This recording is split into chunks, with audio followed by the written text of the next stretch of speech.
been a primary author of 2 of the largest tax cuts in the history of our state. Let the eagle soar. Son, go outside and dust yourself off, and when you feel good again, come back in and talk to me. We know what they would have done because we know what they did. Hey, Ro. I've been there. Hey, Ro.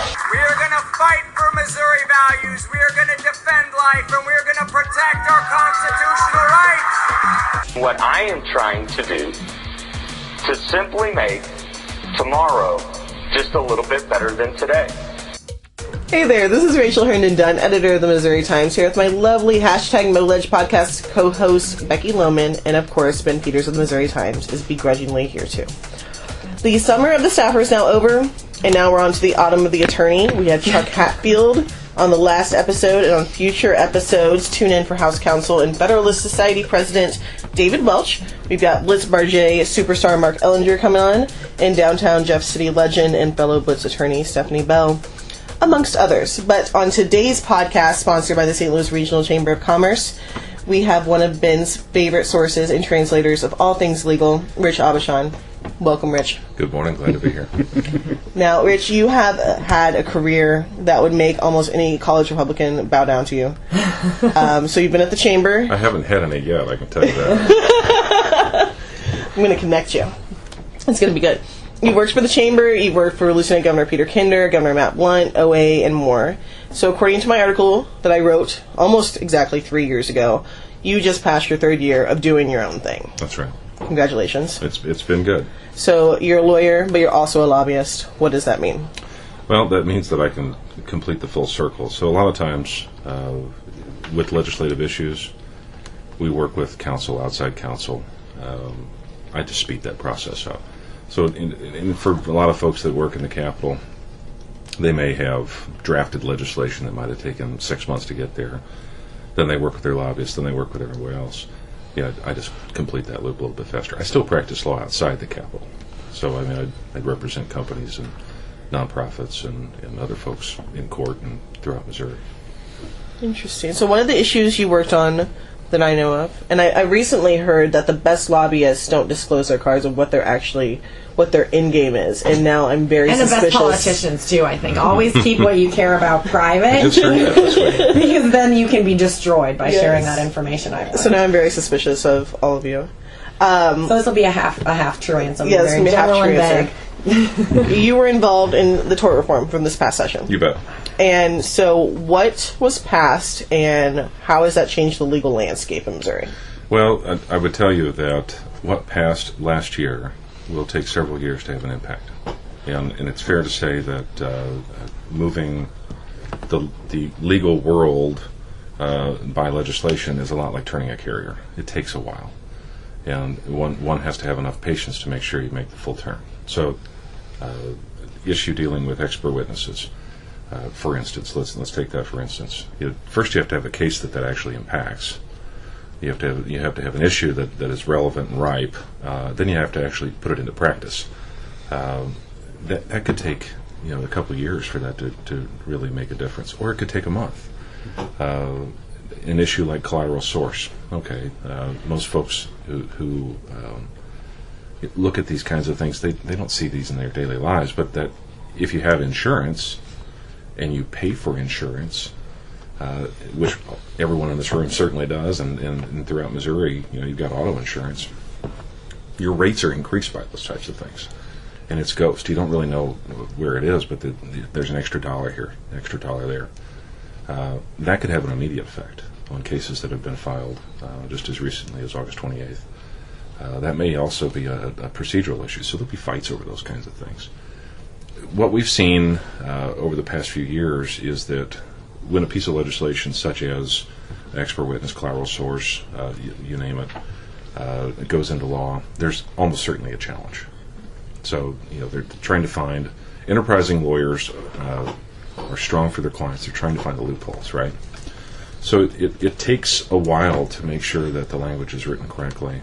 It could take, a matter of a couple years or 3 before those little loopholes bubble up. For instance, there was one that was found in Senate Bill 1, found just this last year with a small loophole in the work comp bill that was passed years ago, right? Okay, 4 or 5 years ago. Later you find, oh, well, there was a word missing. And that's the nature of doing this kind of work, is that at 2 a.m. when you're trying to work a deal, sometimes things happen that aren't exactly ideal. Pressures are exerted that require concessions. 2005 changes to the collateral source rule was a good example. There were all sorts of weird concessions that were made in that bill that we weren't required to do in this last year and the year before. But the concessions made in 2005 seemed right then. Fast forward to 2017, and you look back and you wonder, how did I get there? Well, that's just the nature of this work, and that if it were a perfect science, that we'd have perfect legislation, we wouldn't need the courts. Now, something I'm really curious about is there was an article, I don't even know when it ran, but it kept popping up over and over again because it called Missouri a judicial hellhole. How do you feel about that? I would tell you that report, the judicial hellhole report produced by the American Tort Reform Association, is a litmus test of corporate counsel and corporate America.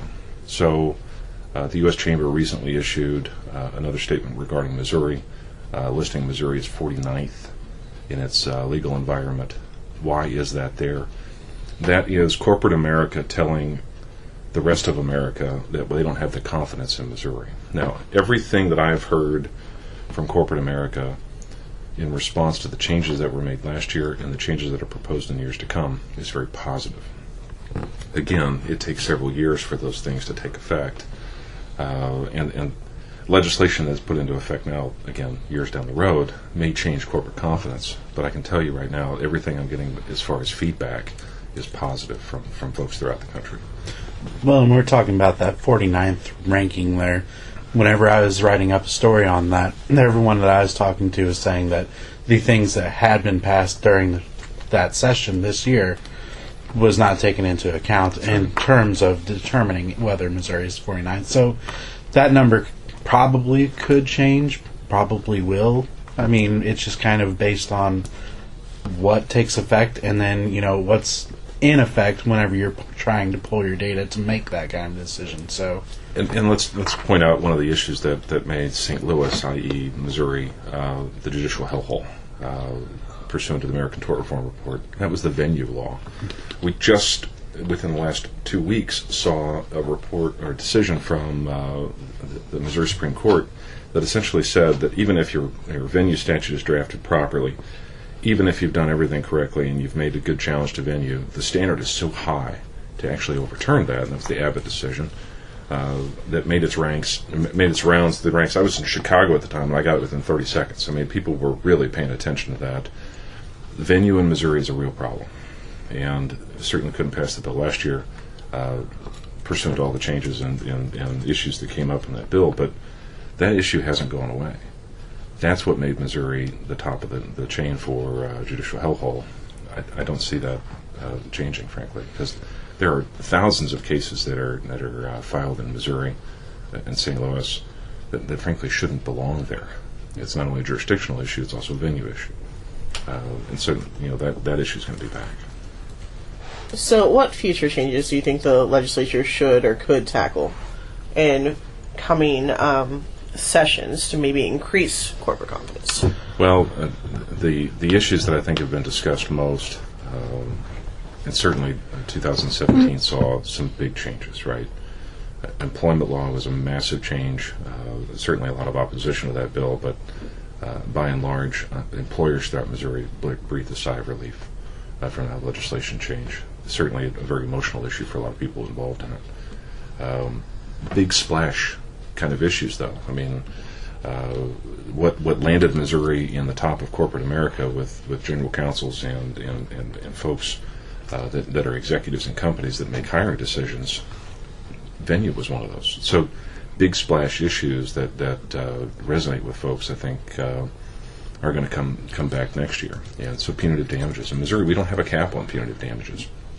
By and large, most every other state that we see throughout the nation has a cap of some sort. our analysis in Missouri from our court has led that's unconstitutional. So something has to be done to be able to approach those big splash issues, and I think the legislature can do that. And when you see Amazon looking where to put down roots, and right, in St. Louis and Kansas City are saying they're putting very competitive bids together. Of course, part of their considerations are what are our courts like? How is that going to affect their business long term, and their involvement in courts and lawsuits they may face. So, as competitive as we can put a bid together, we are still. Our hands are tied, to be quite honest, when it comes to certain tort reform issues that their legal counsel is advising Jeff on where they should go, and I think that's important to note when we think of those things. That Amazon is definitely something that's become probably the bane of Ben's existence this fall. Normally the interim's super slow, and now we've got Amazon considering Missouri, and we've got... Well, are they considering Missouri, or are we wanting them to consider Missouri? The bid process is closing. Yes. Like next week, I think, the 19th. Okay. But, again, it could just be the wish. I don't know. Right. I mean, couldn't anybody really know exactly what the company is thinking unless you're actually an insider or have that's true. good ties? Right, And absolutely. They planted roots down in Kansas, right at the rail hub with Burlington Northern's rail hub there on Kansas. And then begrudgingly put a place in Missouri near St. Louis, but had already made a forecasted decision to pay sales tax 2 years in advance. Right, so they negotiated that. I mean, this is an amazingly shrewd and powerful company. So, Kansas City, St. Louis, I think have good marks on that as well.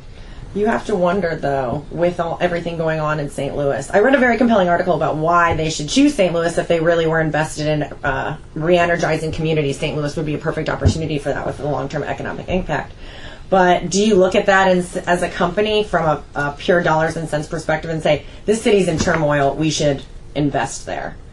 Which I think is interesting. If you're a corporation looking at a city that may or may not be in turmoil, do you see the workforce being available there? Absolutely. Like, are there 50,000 jobs that can be filled by people in St. Louis? Right.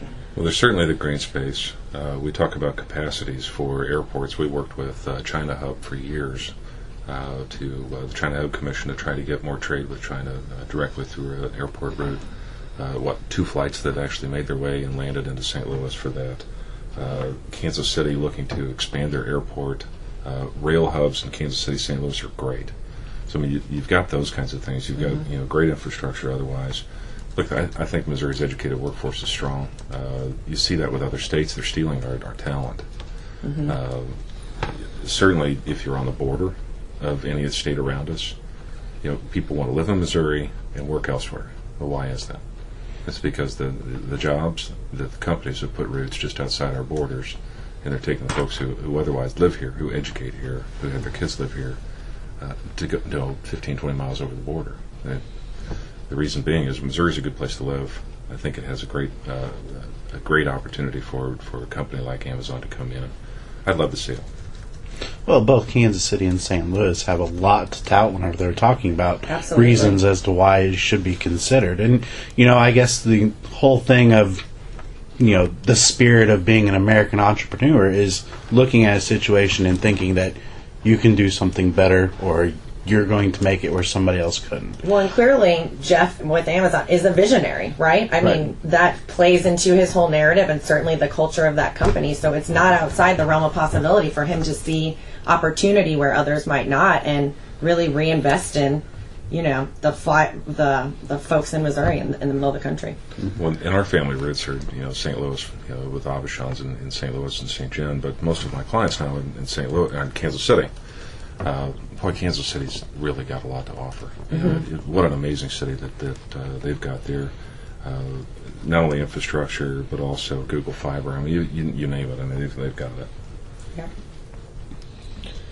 Something mildly related. We were talking about infrastructure. MoDOT had put out a release, I think 2 weeks ago or so, that Missouri was pulled out of the contention for the hyperloop. And then this past week, apparently Missouri's back on the list for contention for the hyperloop. And I would think that would make lobbyist jobs a lot easier if we had a hyperloop where you can go from St. Louis to Kansas City in, 23 minutes? I thought it was something like that, 20, 30 minutes, something in there. I think there might be a lot of lobbyists pro bono lobbying for the Hyperloop because of the long-term efficiencies that we've seen. Being so fast, can it make a stop in Jefferson City, or do you just have to jump and hope you don't hit the front? I think that's where the lobbyists engaged, ensuring there's a stop in Jefferson City. So off air, Rich and I were just talking about how we had done we were in Poplar Bluff last week, we were in Branson, and so, you think of those miles on the road and how much more sleep you could get or much more work you could get done if you're not, driving yourself, unless you have a personal driver. Like an unnamed lobbyist confessed to me a few weeks ago.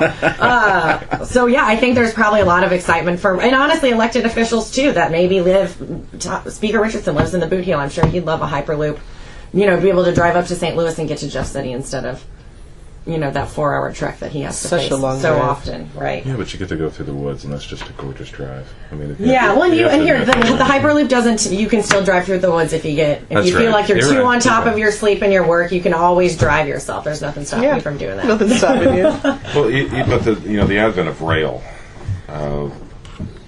Midwesterners are tough on the use of rail. Mm-hmm. Certainly, there's rail access that we can use between Kansas City and St. Louis.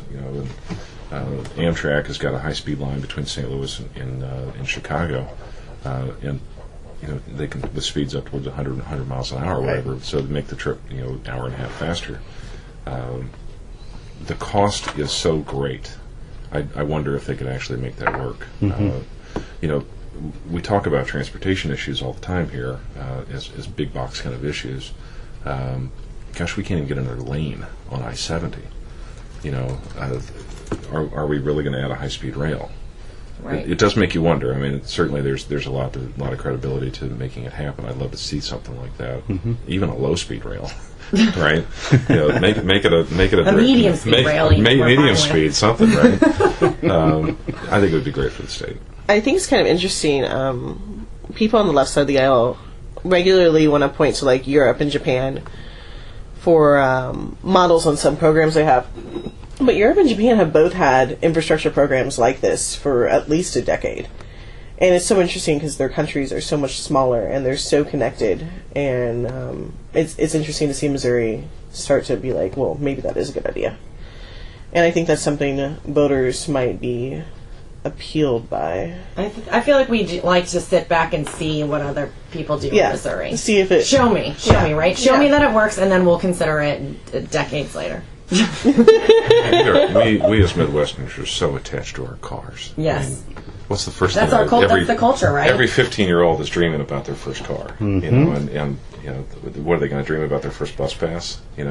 Oh, that'd be terrible. Right. And do you think that is as a culture that we kind of like the solidarity that we're alone in our own cars? I feel like we like to be detached from engaging people. We're very friendly. Every client that I have from out of state comes in and talks about how people say please and thank you and hi and bye to strangers. But I do feel like we like our alone time and not necessarily engaging others if we don't have to. And on a bus, or a high-speed rail, you don't get that. But there is something amazing about let's talk about parallels with cities. You fly into Atlanta, you get off the plane, you get onto the MARTA, and you can be anywhere in Atlanta, literally within a matter of minutes. Yep.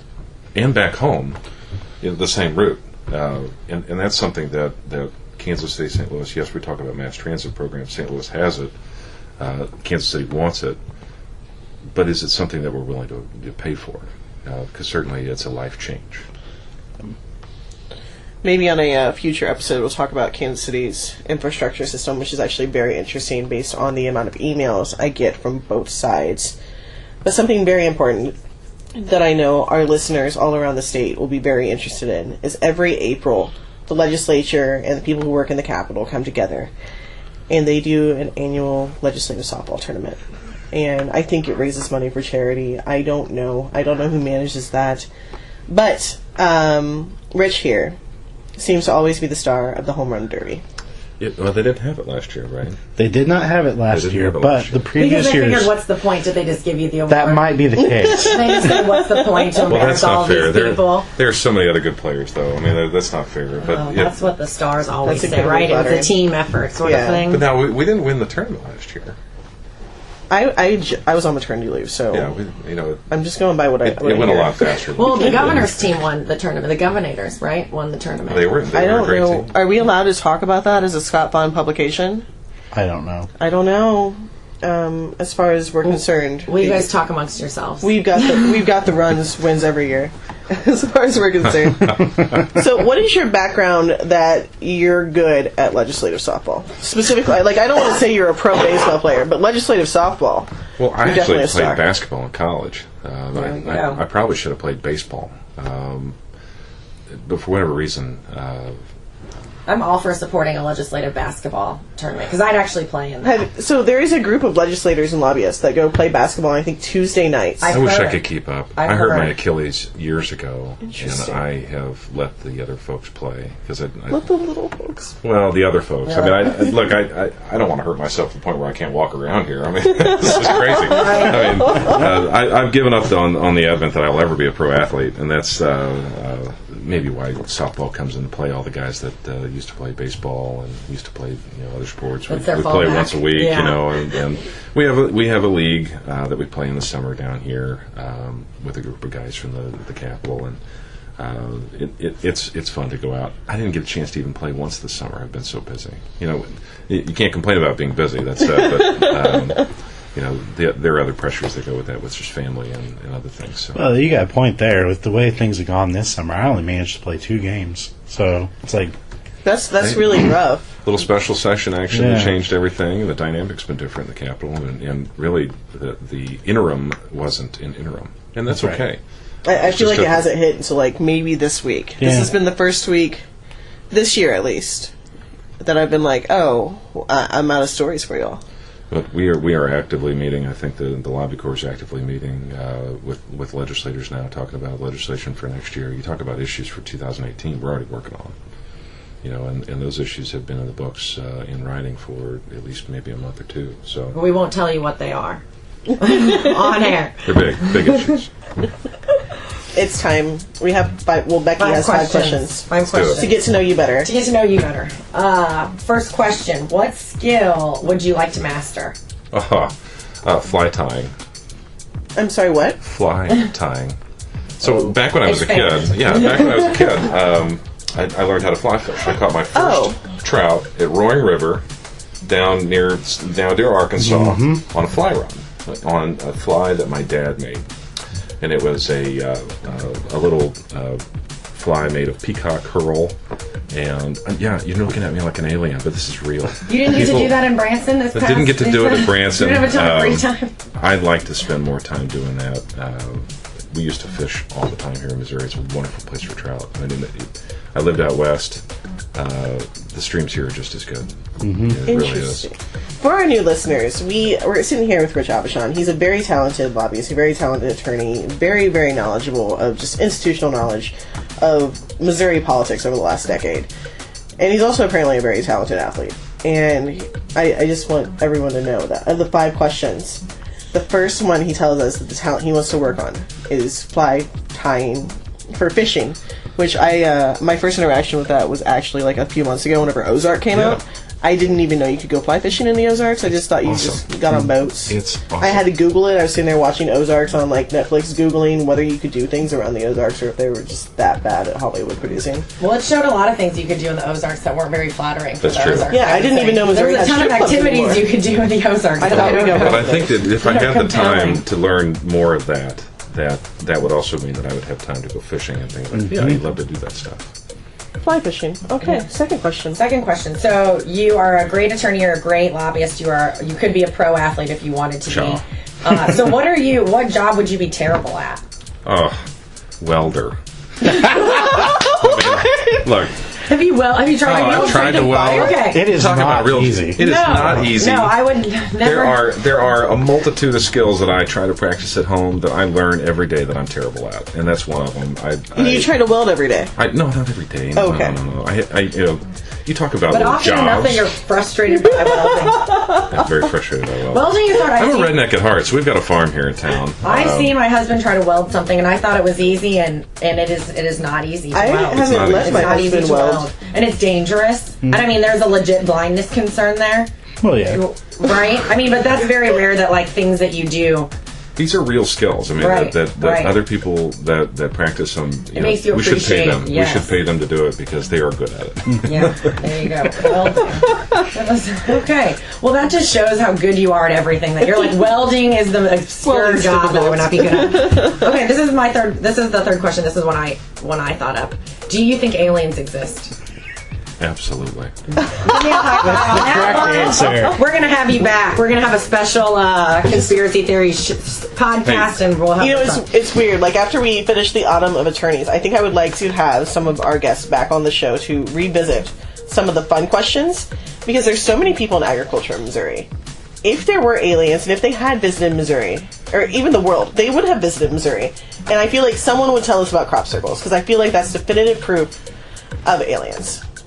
Yeah. That's for me. That's the definitive proof for me. The cruelest joke about this universe would be we would be the only ones here. That's exactly what I say. I think you have to be a little crazy to think we're the only ones here. Well, if you talk about divine intervention, there's someone else out there where they've done this, and that's the case. Then frankly, there's someone else out there as well.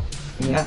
We've got some new listeners in rural Missouri, and I would really like them to reach out to me if they have seen UFOs in their very, very stark skies that I am not used to. If they've seen crop circles, I want to know, because We want photos, we want videos. But here's my thing. Even without tangible evidence like that, I still believe that there's no way we are the only. statistically it's improbable. Right, exactly. So, but even if But I crop want circles, proof. you can discredit crop circles or, videos in the night sky. I think it's just a ridiculous thought to assume that we're the only ones here. Question 4. Question 4.